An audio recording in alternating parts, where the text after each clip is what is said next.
What's up, preppers? I'm actually charging, so here's another all charged up.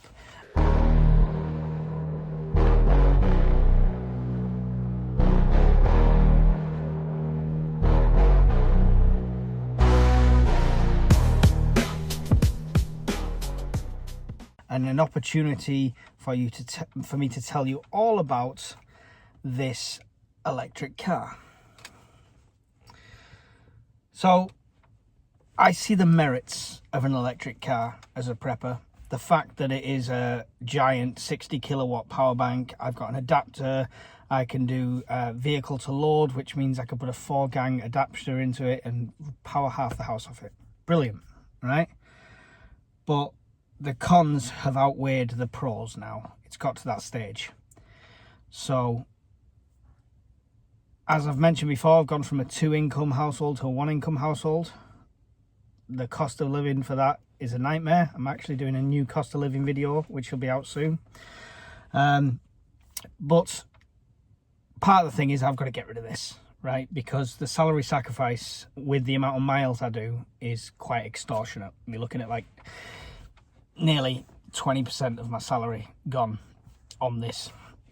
So it's just not feasible anymore. So I set this process going with Octopus a month and a half ago, well, about between 5 and 6 weeks ago.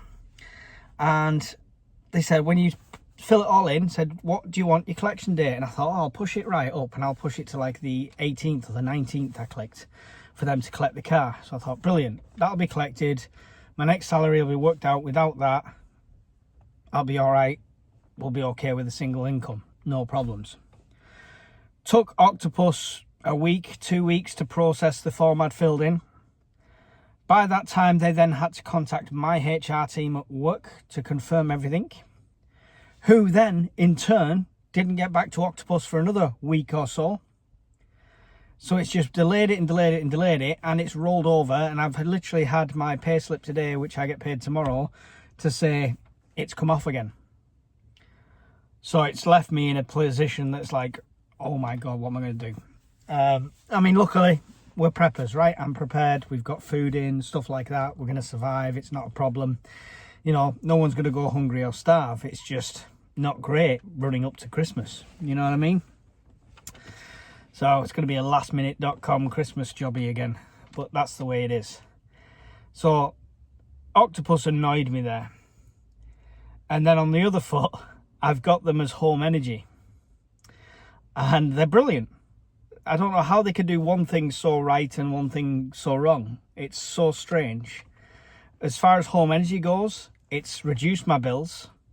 I've had 2 sets of £50 free because I have a link that's that I can share with people, referral link. It's actually in all my videos now.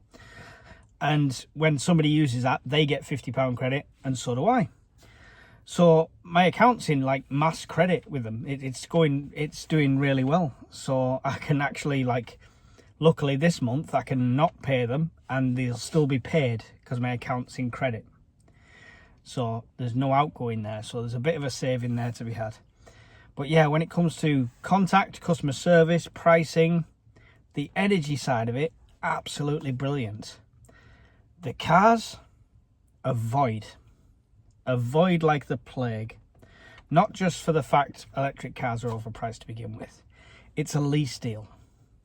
Looks really good when you first look at it. It's like, oh, this salary sacrifice is going to be like £300-400, including your insurance, including all your servicing, including 4 new tyres every 10,000 miles, etc, etc, etc. Loads of extras. And I think about what I spend on insurance on a car and all the servicing, and I thought, yeah, it's worth it. Then you've got to estimate your miles. Then you've got to input your miles.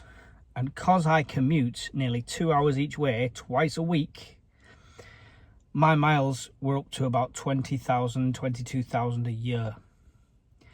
That made it literally double the amount I was sacrificing out my salary. So it's just not feasible. And the hidden costs are unreal. So the electric car scheme might be good if you're pottering a couple of miles around town every day and not going very far. But if you're doing any sort of distance, it's an absolute non-starter. And I think I don't know how the electric infrastructure for charging cars is such a new infrastructure. Most of these terminal points are newer than most petrol stations. Granted, they're unmanned, so you might get a bit of vandalism and stuff like that. But it doesn't look like that. It just looks like things are failing constantly. There's always at least 1, 2, 3 out of a bank of 8 that are not working.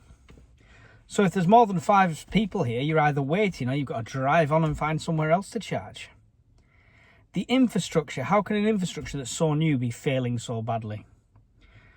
Avoid electric cars until something is in place where it doesn't cost us a fortune for electricity, which we know the energy prices are through the roof anyway, or the infrastructure is just improved and it's there and it's more readily available for a better price. If I go to Scotland in this, I've got to charge halfway, I've got to charge when I get there, and I've got to charge halfway back. That's 3 charges at a cheap fast charger. That's £45. So that's £135, I think, quick math, to charge this to go to Scotland. Cost me 20-30 quid in diesel. It's just a no-brainer.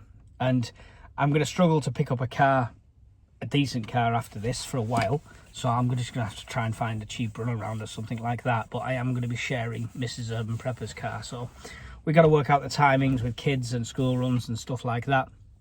But essentially, I should have been in a much better position this month. And it's down to a combination of piss poor cancellation or early termination procedures in Octopus, combined with HR not responding, not getting back to them. So, and I mentioned this to the HR team, sort of thing. I said, like, this has put me in a really bad position. I'm virtually, I think I got a shrug of the shoulders because I didn't get a single reply to that. So yeah, it is what it is.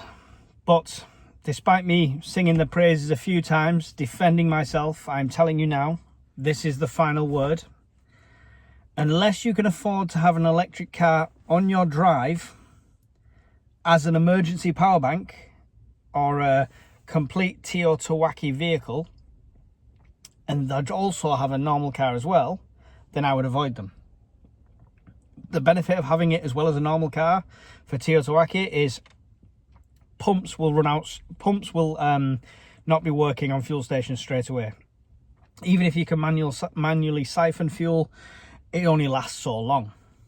So fuel eventually is going to run out, become unusable, and so are the vehicles. Whereas an electric vehicle, it might take a long time, but you can trickle charge that through solar. So if it takes you 3 days to charge this car, but that then means you can go 5 miles one way and 5 miles the other to do a run to get supplies or something like that, it's worth it, right? It's a great tool, but it's a great tool in addition to, not in place of. So yeah, that's my final verdict on electric cars. This is going to be my final stamp on all charged up. I'm not going to do any more. Doesn't matter how long it takes them to get back. So thank you for joining me on the all charged up series. It's been fun to be able to just rant and talk unscripted and sit here and have something to do and vent with you guys. And the responses I've got are brilliant. Some obviously trolling as usual, but great responses in general, great talking in generals. But this is the end of that series. There's not going to be an all fueled up because it takes, a minute to fuel up and drive off. So thanks for watching this series, guys. I hope you've enjoyed it, and I'll see you in some other videos really soon. Goodbye.